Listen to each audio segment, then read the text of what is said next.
Hey guys, another update tayo sa ating Team Pau. Sa IG story ni Pau, kung sana ipinost niya yung kanilang rehearsal, di nakapost kay Kimi, doon mismo kay Paolo Avellino sa IG story.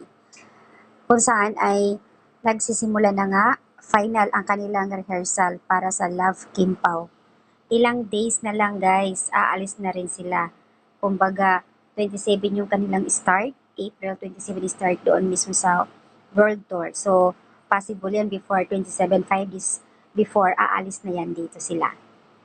Nakaka-excited. Abangan ng mga katanungan pagdating sa ibang bansa at syempre naman andoon taga ABS-CBN yan, nakatutok sa kanila.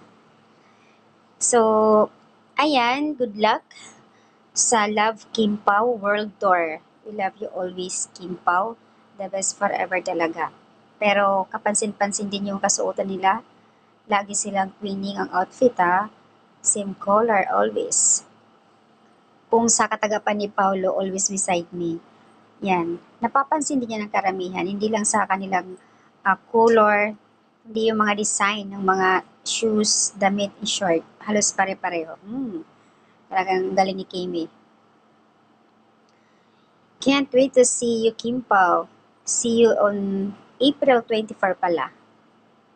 Ayan. Ready na ang lahat. Malapit na, ilang araw na lang.